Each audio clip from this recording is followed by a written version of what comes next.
Good to see you, everyone. My name is Robbie Howell, and ever since I started the channel, I have been asked, is there such a thing as a North American civilization that is viable for AoE2? And I will admit, for quite some time, I thought the answer was no. That is, until recently. And so, without further ado, I am proud to present to you a Theorycrafted AoE2 build for the Mississippians, a pre-Columbian North American civilization.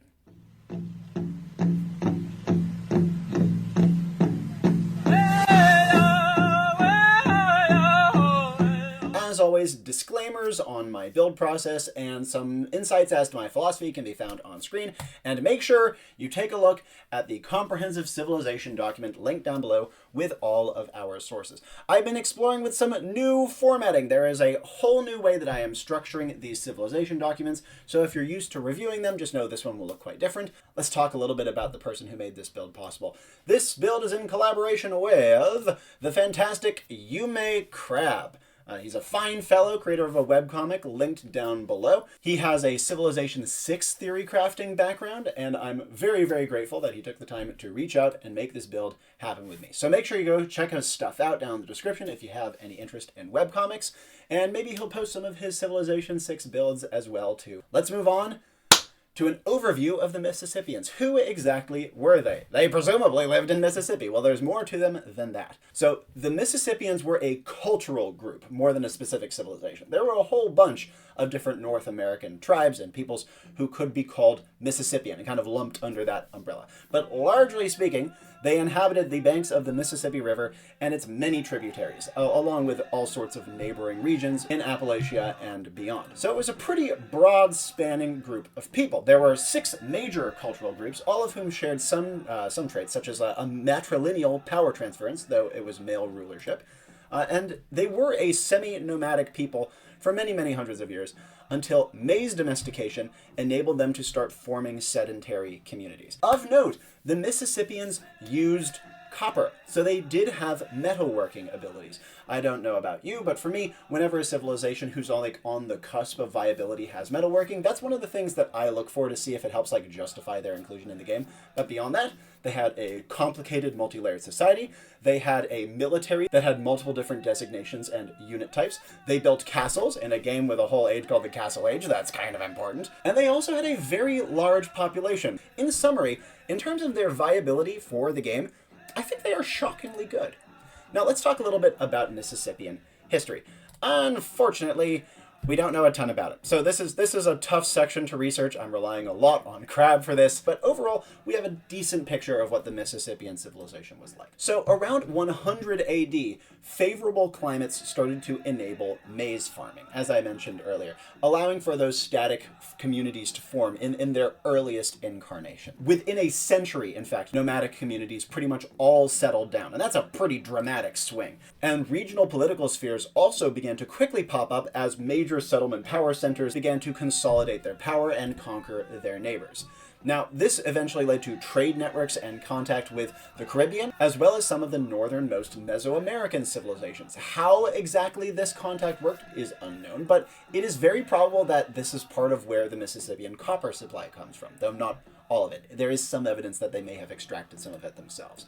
Now, this was the early period of the Mississippians, about which especially little is known, but by the time the middle period, around 1200 AD, rolls around, we start to get a better picture of their societies. So the biggest power centers start to crystallize. You have Cahokia, which is kind of near modern-day St. Louis, Etowah, which is in Georgia, I think, and Kincaid, which is in modern-day Illinois. They conquered and vassalized tons of neighbors, and while there were some rivals who were able to resist their domination, it wasn't super-duper common, and they were the undisputed rulers of the region. But that's not to say they were the only ones. There were many other settlements, some of which were outside of the spheres of influence of the Big Three, all of whom intertraded and likely intermarried with neighbors to some degree. This was the peak of the farming boom within the Mississippian civilization, and also the height of their military technology. Between the powerful city centers, the military technology at its height, and the large population, there were some pretty substantial wars happening during this period. Some of the logistics of Mississippian warfare we'll be getting to a little bit later.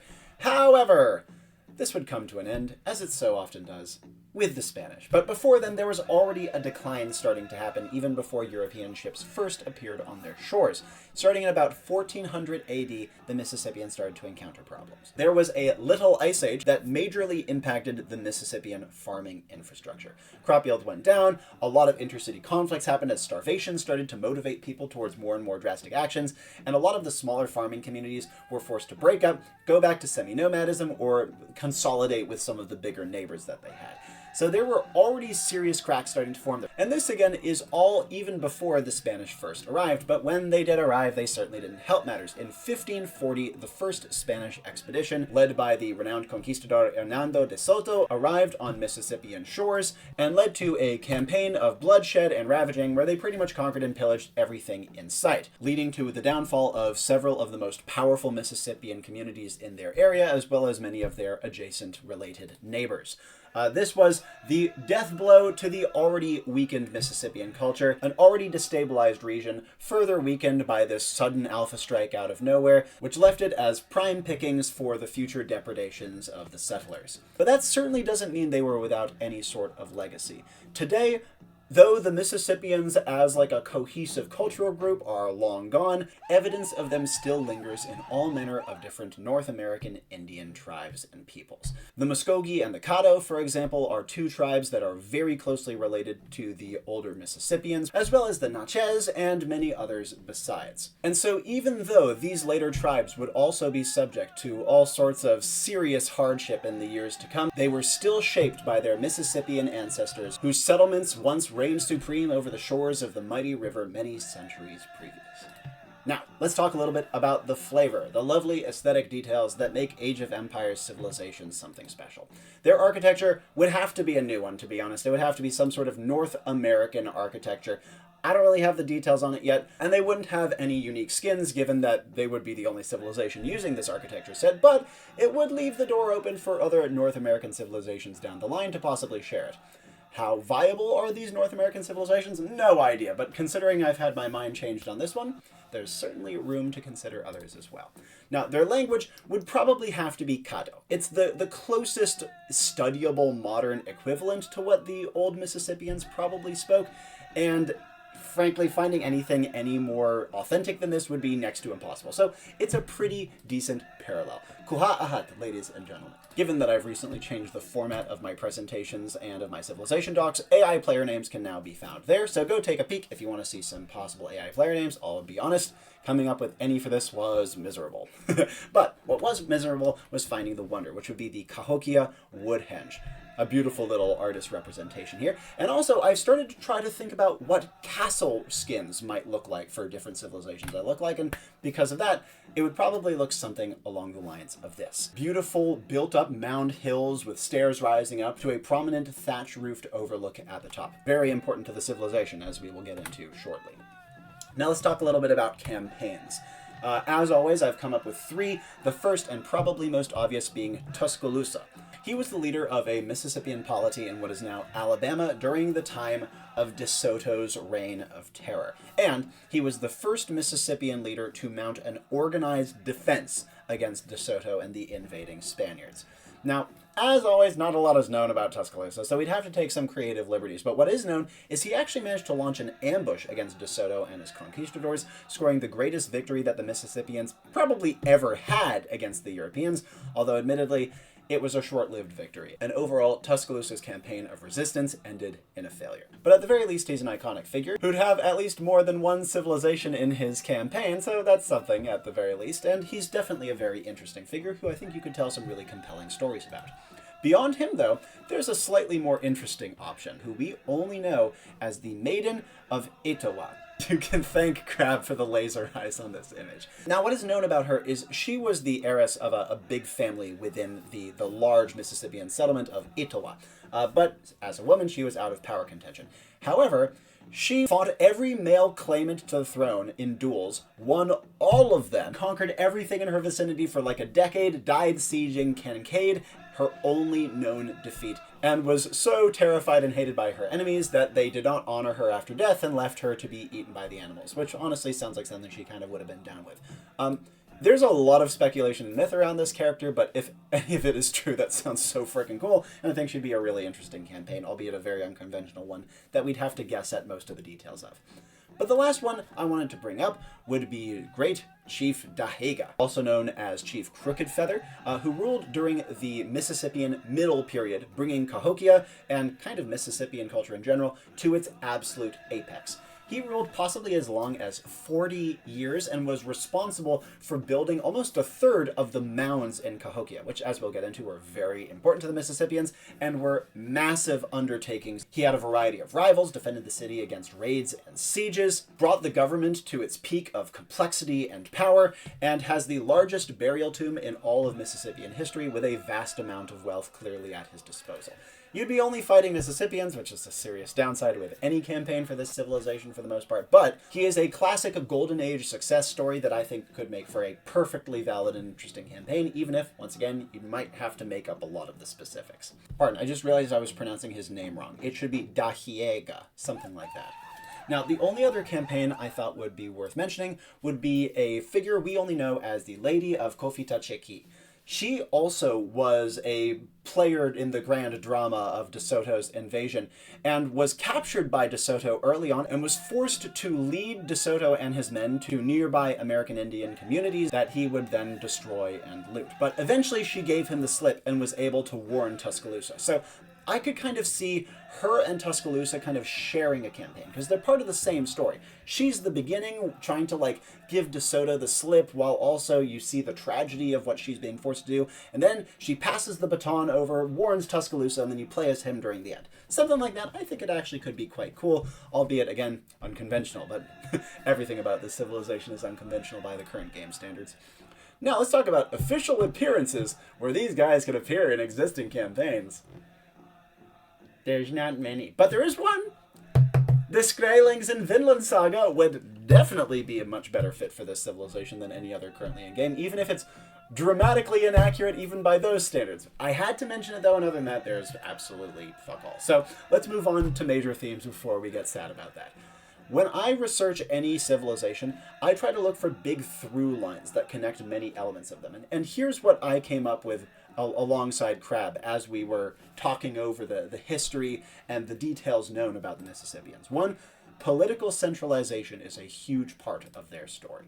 They had these massive, powerful political families, and they would have a paramount chief ruling over many families, many clans and villages, but also having a lot of very important lieutenants who he would pass a lot of power to in turn. So it was pretty much feudalism. Not precisely, but very, very close to feudalism. And this political centralization was part of what allowed these powerful city-states to get so much power.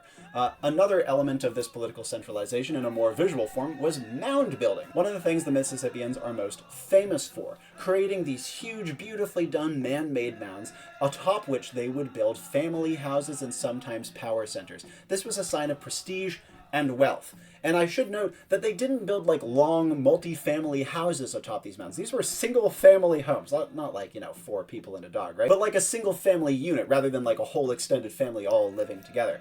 And over time, one of the most important things you can do in Mississippian culture to emphasize your wealth and power would be to tear down your house, build your mound higher, and then rebuild your house. And so it was this dick measuring contest that they would do with their neighbors over time. And it shows just how many resources they had at their disposal if they were able to spend all this energy doing that. Another major thing we came to was the interesting juxtaposition between guerrilla warfare and fortification. So they had these big defensive militaries that were mostly levies, right? But they would also send out and deploy these very small but extremely elite raiding parties of highly trained soldiers. And so on the offense, they'd almost always be fighting at a huge numbers disadvantage, and villages would be surrounded by palisades with mounds for cover for archers and stuff like that. So it was a very textured military landscape where these crack troops were absolutely necessary for getting anything done if you didn't want to have your own ass raided while your whole army was marching out trying to conquer a neighbor.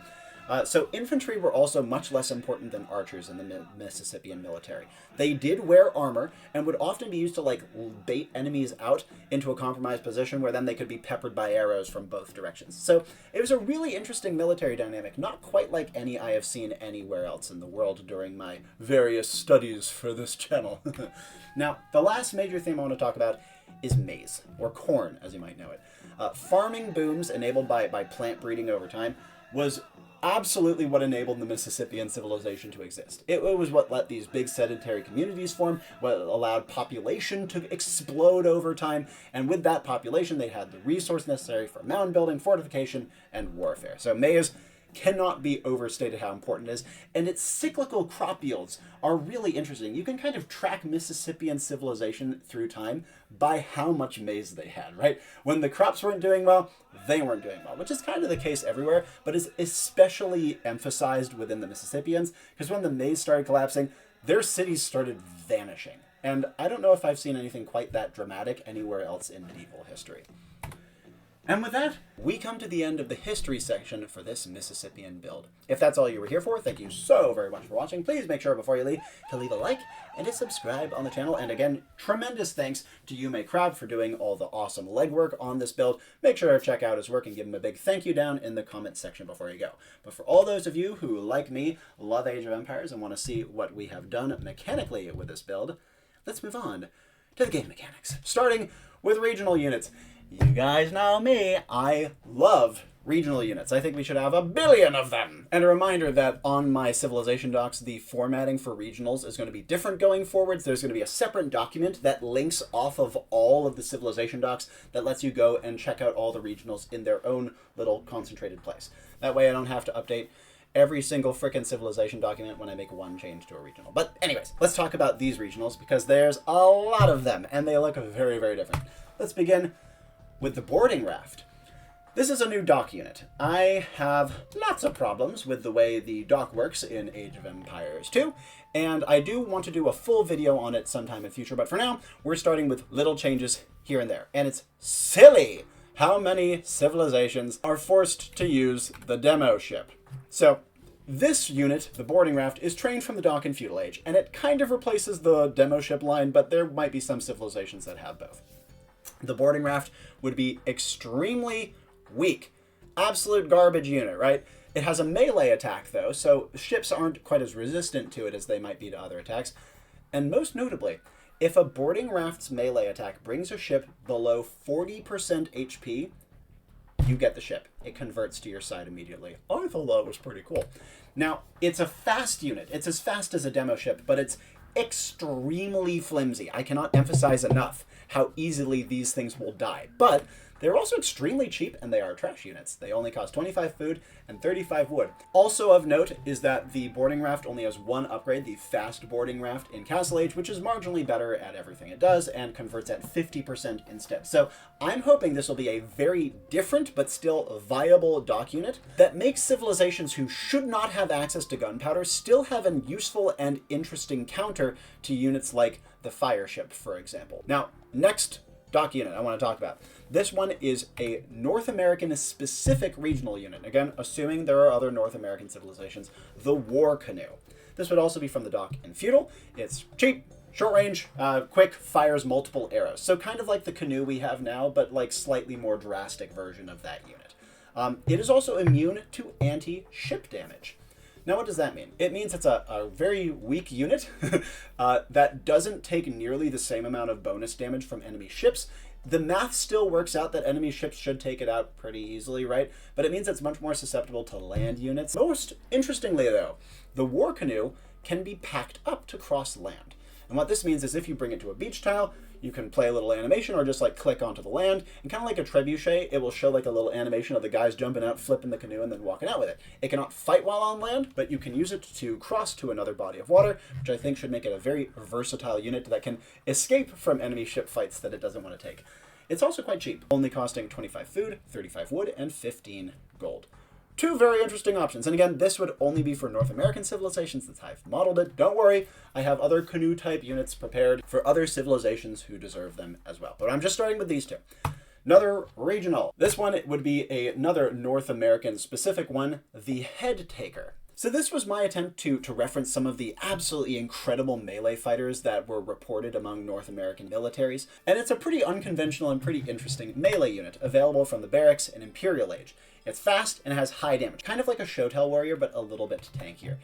It also has an attack bonus versus elites, namely non-siege, non-ship units that cost gold, and takes less damage from elites, which makes it a really interesting option against things like knights and champions. Additionally, anytime it last hits an elite, it fully heals itself and gains a permanent +2 attack, up to a maximum of +10. This means that if your head taker takes enough heads, this thing is going to be doing like upwards of 25 damage per swing. Absolutely terrifying unit. And so if your enemy is like trickling in knights or something, head takers are a fantastic counter. Now, if your opponent has like 40 knights, maybe the head taker is not going to make so much of an impact. But I wanted to use this unit to give a lot of these pre-Columbian civilizations who shouldn't really have halberdiers a better answer to powerful enemy late-game heavy cavalry and similar options. Though again, this would be largely a North American unit. Maybe some Meso and South Americans could like justify it as well. I haven't researched them enough to know whether that's appropriate yet. But lastly, the head taker would cost 50 food and 50 gold, so it's also reasonably expensive. Though it is affected by supplies, so that's something at the very least, though the Mississippians don't have supplies. More regionals. It wouldn't be a Robbie build without a bajillion regionals. We have 2 more to go over. This is a pair of technologies, the ambush tactics technologies. Archer and infantry ambush tactics. Both of these are available to the Mississippians, but also would be available to a wide variety of other civilizations all across the world. Ambush tactics were used everywhere. And so because of that, make sure you check out my regional document linked through the civilization document if you want to see details on who gets this. Now, both of these are researched at the blacksmith in Castle Age, giving the smith something else to do besides just researching weapon and armor technologies. Affected units, so either foot archers and or infantry, depending on which ones you research, become invisible after being completely idle for 5 seconds. This invisibility ends if an enemy comes within 3 tiles of them, or if a scout or a tower comes within line of sight. They're immune to the invisibility. Once a unit is revealed from invisibility, either by moving, attacking, or being seen, it gets 3 dodges, again, like a 3-1 rider, but for all types of attacks, not just ranged, within the next 5 seconds. So 3 attacks incoming or 5 seconds, whichever one happens first. Lastly, each of these technologies costs 150 wood and 100 gold, making them actually reasonably accessible to get in Castle Age. So if you go for an ambush tactic technology, that is going to completely change your playstyle, right? You're going to want to send out groups in advance, hide them in place, and then pounce on enemies when they get close to capitalize on those powerful dodges. I think it's a really cool technology that will massively affect playstyle in a way that is optional rather than mandatory, and I think would also affect the way AoE2 is played in a really interesting and different way. Like invisibility and dodging, that's pretty cool. The only other build I've ever had that even touched upon the topic was my Telugu's build, which I highly recommend you go check out up here. And like I said, this one's available to quite a few different civilizations, so were it introduced, you would get to see it pretty often. And that's it. Finally, we come to the end of the regionals. 5 new options, all of which I think are going to be pretty important for this Mississippians build, but hopefully you can see the implications for other civilizations as well. Both real, mine, and not yet existing. Let's talk about an overview of the civilization. The Mississippians, an archer and castle civilization. First bonus. Castles are available in Feudal Age, but take twice as long to build and have -2 range until Castle Age. Additionally, the first castle you place is free. Wow, that's a very powerful bonus. Obviously, the first castle free thing means even if you don't capitalize on the feudal thing, you'll still get use out of it, which is my main problem with the Cuman's town center thing. Like, if you don't use it in feudal age, you pretty much waste a bonus entirely. If it isn't clear, this bonus is grounded in both mound building and the quick centralization of those major city centers in the early and mid period of Mississippian history, kind of representing how quickly they kind of feudalized in comparison to some of the rest of the world, going from like semi-nomadism to a feudal structure within like a couple hundred years maximum. And I think will probably be the most iconic bonus that the civilization has. I think it would be super duper cool. Even if this civilization never gets added, I'd love to see a bonus like this. Second bonus, foot soldiers gain plus 20% speed when moving away from the nearest enemy within line of sight.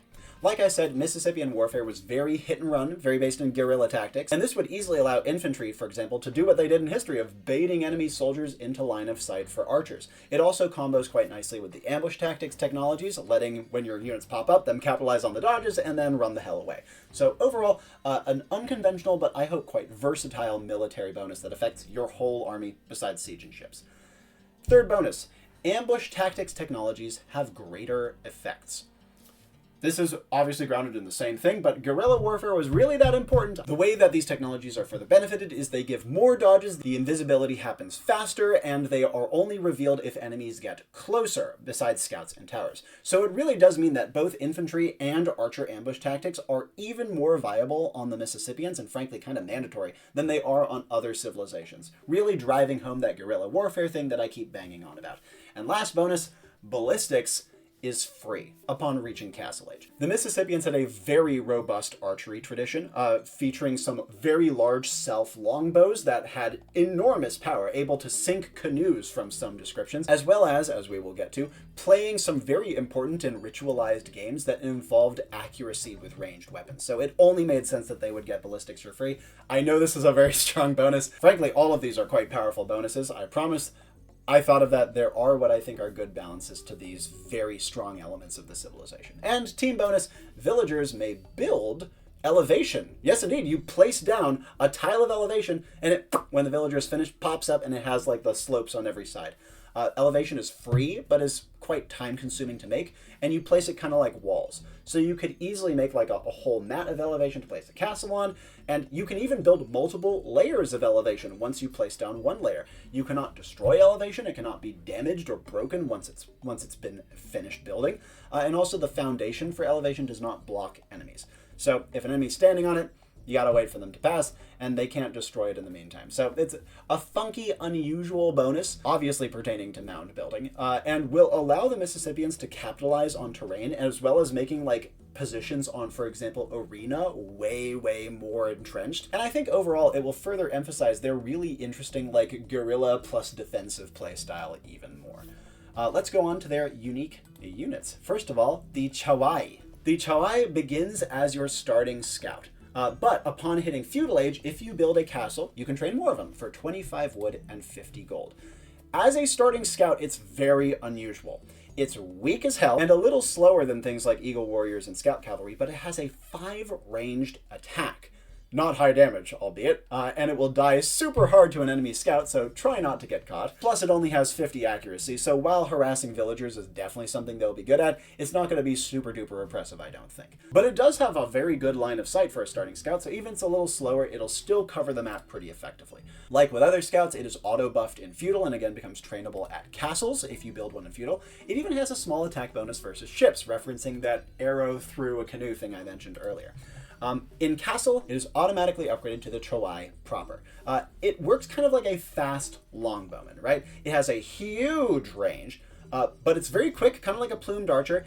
It, however, does have a slower rate of fire than either a plumed archer or a longbowman, and it's not super duper tanky. So you can think of them like a hit and run longbowman with one less maximum range. Overall, a very powerful and interesting unit. That's very important to the shoot and scoot playstyle of the Mississippians. Next unique unit, on top of all the regionals, is the Celt. The Celt is a Mississippian infantryman costing 50 food and 40 wood, first available in feudal age. It is an Eagle Warrior parallel. Not at all the same, but serves the same overarching niche. It has overall lower damage, speed and line of sight, but it doesn't cost gold, which makes it immediately a more interesting option. It's pretty much just as tanky, however, and even though its damage output is much worse, it also gets a small attack bonus when it is behind its target.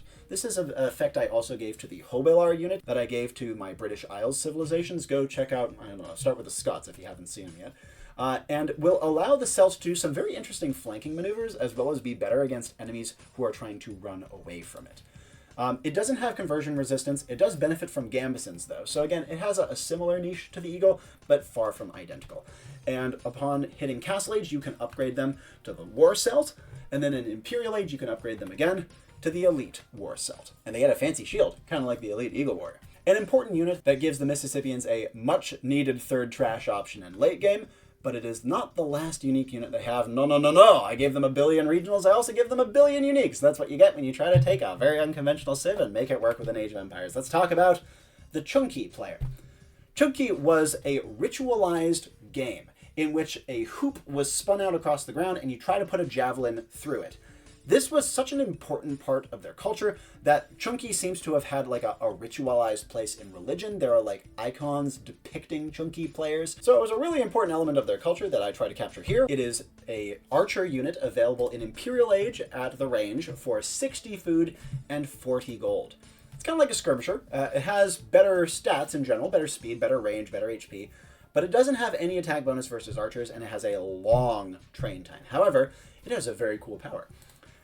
Hitting an enemy with a Chunky player amps up the damage they take from all sources by 50%. So if your Chunky hits an enemy paladin, and then all of your Chawai shoot that paladin, it's going to take 50% more damage before armor calculation. So it's actually probably substantially higher than that. A devastatingly powerful unit. Kind of like an aura effect, almost like a Centurion or something like that, but more universal and also more squishy. You really got to protect these guys. Fortunately, they have pretty good range. I thought it was kind of a cool way of representing their history, even if it's not as literal as I often like to do. Unfortunately, in Age of Empires, even for me, there's not really a good way of making throw spear through hoop a viable thing to do in game. Last unique unit. Promise it's the last one. The Birdman Dancer. This is a monk unit costing 30 food and 90 gold. It's a monk infantry hybrid that is trained at the monastery in Castle Age. It has a melee attack and benefits from both infantry and monk technology. And after getting both squires and fervor, it becomes very fast. It can also carry relics, but it cannot heal or convert. However, the Birdman has a different power that can buff your army in a very different way. When they are idle, they will do a cool little dance animation. And all units within line of sight, all friendly units within line of sight, will have their speed and rate of fire buffed by this dance. The longer they watch the dance, maximum of 30 seconds, the longer this buff lasts when the Birdman stops dancing or they leave line of sight. 10 seconds at maximum. So because of this, the ideal dream world scenario is to have your whole army stealthed, Birdman dancing away, enemy comes into sight, everyone attacks, you get all those fat dodges, and then you also have speed and rate of fire buffs for 10 whole seconds while your army is just chewing them apart with Chunky players, making it so that they can get through the armor and just kill everything. It's amazing. That's the dream. Whether it happens or not remains to be seen in practice. But before we move on, unique technologies, those are very important as well. First of all, maze domestication.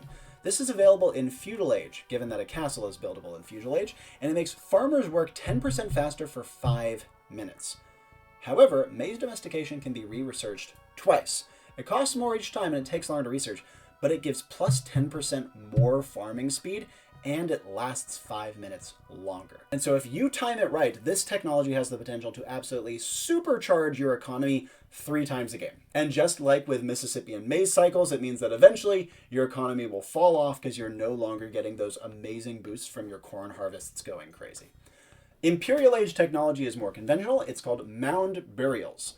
When one of your units die anywhere on the map, the next castle you build costs 1% less. If you somehow go past 100%, the wasted percent is saved for the next castle after that. And so this means that in addition to their first castle being free, the Mississippians have the potential to never spend stone on a castle the entire game through. Very, very exciting, although a lot of poor guys need to die in the process of doing it. This is grounded in the fact that when Mississippian families would build up their mounds, this was sometimes done in order to bury important relatives. Mounds were kind of like graveyard plots, as well as signs of status and prestige, and also defensible positions.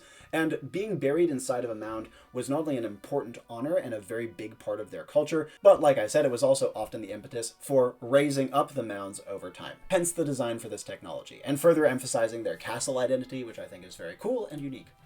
Let's move on to their grades. Tech tree, Spirit of the Law style infantry, it's a B. They have infantry ambush tactics, they have the Celt, they have the Head Taker, and they also have the retreating bonus. Those are all very nice things, but they miss 2-handed swordsmen, halberdier supplies, and both Imperial blacksmith technologies. So overall, their units are rather underpowered compared to other civilizations, like their pikemen, I guess you can use, but you're really relying on their guerrilla warfare stuff and the Celt to carry you with infantry. It would be hard to win a game off of infantry besides that, so a B seems reasonable. Archers, however, it's an A. The Chawai is obviously very, very powerful and plays a really interesting role through all stages of the game. The Chunky is a cool way in Imperial Age to amp your damage output. They have ambush technologies. They do have Thumb Ring. They have the ballistics and retreat bonuses. That's a lot of stuff, and the retreat thing is especially good for archers. However, they miss Crossbow, Hand Cannoneer, and leather archer armor. That's the Castle Age archer armor upgrade. So they get 1 archer armor. Because of this, they have a very unconventional archer playstyle. They have to work with castles in order to mass up their Chawai. They have to capitalize on their ballistics bonus kicking in. And if they're going to do an archer rush, it's not going to be able to upgrade into crossbows, which is a problem. Plus, their archers are extremely squishy, meaning that you have to hit and run. Even so, they have so many powerful things going from them, an A feels appropriate. Cavalry, it's an F. They don't have cavalry. Siege is a D. It's doo-doo. They have the heavy scorpion, I guess, but they miss everything else. They have like mangonels, capped ram, heavy scorps, nothing else. So not really worth talking about. Defenses, however, it's a B+. They can build elevation. They have mound burials, feudal castles, free ballistics. Those are all great, right? But they miss bombard tower, keep masonry, ow, and architecture, arrow slits, treadmill crane, heated shot, and I'm pretty sure they miss hoardings as well, which I forgot to mention. So their defenses are a quantity over quality thing, right? Elevation building is just cool. Like, I think there's a lot of situations where that could be very strong. But mostly, you're just trying to spam castles everywhere and shoot things to pieces before the enemy can get to trebs. As soon as they have trebs, you really just have to rely on just chucking castles all over the place and spending as little as possible on them, because your structures will fall very fast. Still, I think worthy of a B+. Economy is a B. Maze Domestication gives you 3 big power spikes. Mound Burials kind of gives you late game stone staying power, but you miss 2-man saw, both shaft mining technologies, and guilds. Ugh. So it's a very well below generic eco post-imperial, but especially for like mid-game stuff, their eco is pretty good even. B overall seems reasonable. Dock, it's a C. You have the war canoe. You do have galleon, and I forgot to mention, but you do also have the boarding raft. That's quite useful, but you miss fire ship, dry dock, shipwright, is that true? No, pardon me. Don't miss Bracer, but they do miss Demo Ship. Oh no, not the Demo Ship. So dock is not awesome, but interesting. Levies, they get a B-. Levies are, again, my word for trash units that don't cost gold. The Elite War Celt in Post-Imperial is a very interesting trash option. The Chunky kind of helps with trash because it can amp up the damage output of your normally feeble units. Mound Burials kind of helps in Trash Warriors, I guess, because like a lot of units are dying. But you don't have Halb, you don't have a bunch of missing Smith technologies. I guess you do have also like the boarding raft on water maps, but like Trash Wars on water maps, not really a thing. So overall, their levies have interesting options, but I can't give it higher than a B-. Elites, I'd give it a B+. The Head Taker is a very interesting and cool elite unit. Their ambush technologies and retreat bonus, like the overall playstyle of keeping units alive, is more conducive to an elite-focused playstyle. And again, the Chunky and the Chawai are both like actually pretty interesting elite options, but they do have missing Smith technologies, so they don't have nearly the oomph of a lot of other elite-focused civilizations. Monks, it's a B+.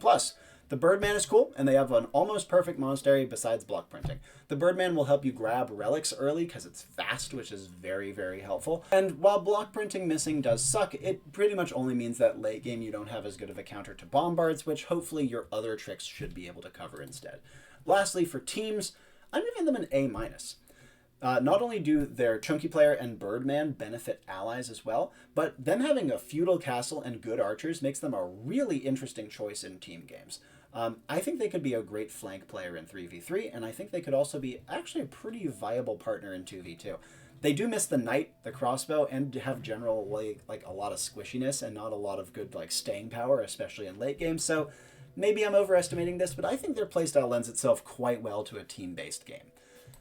Let's go over their overall game plan now that we have an idea of their games. Early game, I give it a B. They have kind of a generic Dark Age, besides their Chawai Scout skirmishing, which is pretty cool. They have the Feudal Age Castle Power Spike. Don't always castle drop, because having it defensive is a lot more reliable because it takes so damn long to build, and you don't want to get doubt castled on your free Feudal Age bonus. That would suck so bad. And once you get Feudal Age, Chawai plus Celts are really cool as a raiding team. They're fast and affordable, but they're very, very high micro. So they have some really interesting Feudal Age options, plus a farm spike if you choose to get the early Maze Domestication technology. Once you hit mid-game, this is when I think the Mississippians do best. They have an A-. Their rating becomes supercharged. They have the ballistics bonus, the ambush bonus, they have the Birdman, they have all sorts of cool stuff coming in. Their food eco gets juiced. They can secure relics with Birdman for late gold, because late game they start to fall off. So you hit this powerful power spike in like early mid Castle Age that you really need to capitalize on as the Mississippians. But late game, I give it a C+. Yes, you do have some really cool options, like the chunky player can like juice up your levy armies, or can give you like a murder squad with, you know, some Chawai and some head takers. And your Celts make a good front line. Your army in general has fantastic mobility and tons of tricks between ambushes and shitting out castles everywhere. You have some cool options, but you have really weak armies and not a great eco. And so you're really still going to have to do a micro-oriented playstyle, I'm guessing, where you're like charging in, rushing out, capitalizing on your retreat bonus, ambushing people. It's going to be an uphill battle, but it will feel so cool when you can pull it out. If you're just doing like a big slugfest, or like a, you know, a deathmatch post-imperial slugfest, I think that'll be very hard to win for the Mississippians. More broadly, as an overview of their game plan, they're a high micro-civilization. They have a lot of frailty. They have a lot of special mechanics. Their water in general is terrible in Imperial, but I guess in Feudal and Castle you could maybe do something. And late-game heavy cavalry is going to be a challenge for them. Head takers and chunky players, you can kind of do something with it, but in general, if your enemy is spamming paladins, you're probably at the stage of the game that you're going to have a much harder time winning in general. And I think their team, like I said, team play is shockingly good. Before we end off this build, now that we've gone over all the other pieces, let's talk about the loose threads. Ideas that didn't quite crystallize for me when I was doing this build with Crab. First of all, I know I love uniques and regionals, right? But I did give them 4 uniques and 5 regionals, and maybe that's too many. Maybe. If you're like me, you don't think it's too many, but I'm not going to say it's the like be-all end-all right decision. It is still debatable that this civilization even belongs in the game. I think there's a very compelling case for it, which I have gone over, but I'm not 100% sold. And I know that elevation building, I think it's a great mechanic. I think it makes a lot of sense.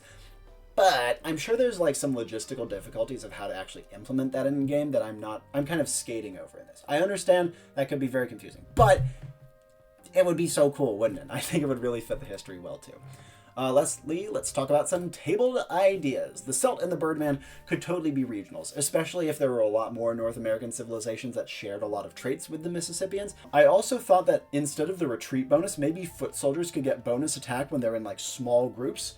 Or like maybe archers could move faster after attacking. Something to emphasize the like elite raiding parties of fast-moving guerrillas. I think that I needed a bonus to do with that. I thought the retreat bonus was cleanest, but something else like this would be cool. Another potential idea, Gambesons being free and benefiting more units. I've done stuff like this before though, so I wasn't super eager, but they did use these really interesting Gambeson-style armor pieces that were kind of iconic to their look.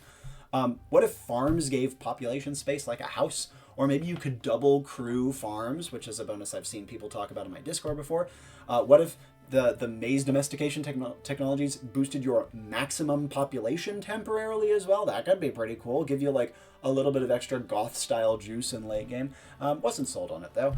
And another one of mound burial, instead of decreasing castle cost, healing buildings when units die near them. In total though, I liked their buildings being really flimsy, and you just like spam them everywhere. So healing buildings didn't quite feel appropriate, but it was a cool way of interpreting the history. And then another idea of the Chawai having a bonus where if it's staying still, its range gets longer and longer and longer. Honestly, this one didn't have a lot of grounding. I just thought it sounded cool. So and that's not usually the way I like to design civilizations. I also thought maybe the chunky player could give its aura based on last hitting a unit rather than like making all of your units deal more damage to that unit. There were enough aura effects though, and I wanted to give this a different way of being a support unit, so just another way that I thought to implement it. And lastly, I know I'm going to get asked, slingers, atlatls, and eagle warriors I do not think belong on this build. Slings, there is no evidence of them using. Atlatls, there is like maybe a tiny bit, but not enough that I thought it really justified it. And eagle warriors, absolutely not. I think between the Birdman and the Celt, you could make an argument like, oh, slap them together, it's an eagle warrior. Not compelling enough to me. I thought they needed something different.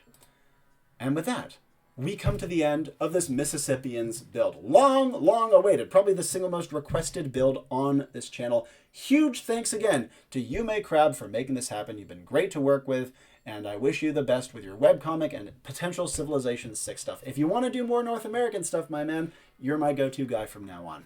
Before we end off, let's take a look at the likeliness. In my opinion, how likely is it that the Mississippians could be implemented in Age of Empires 2, even if they looked nothing like this build?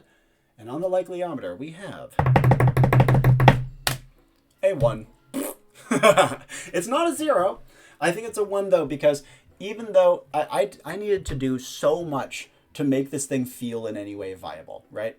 And I'm sure that the official team doesn't like to do nearly as much random bullshit as I like to do. So I think it would take a serious effort to make this thing anywhere approaching even slightly historically accurate, and anywhere slightly even approaching viable in game. And that seems like a monumental undertaking. The reason it's not a 0, though, is I think there's enough demand for it out there that people would be really interested in. But that's just what I think. Now I want to know what you guys think. How did you like this build? What would you have done differently? Any elements of the history that I buggered up? How do you like the new formatting that I've done with the civilization document? And how did you think about all the interesting bits of this build? All the different uniques and regionals and stealth options and aura effects and all. I know I go ham, but like this one felt especially ham even by my standards. So I'd like to hear your thoughts. And as always, I'd love to hear what you want to see from me on this channel going forwards. But until then, my name is Robbie Hamill. Huge thanks again to YummmeCrab for making this build happen. And ciao for now.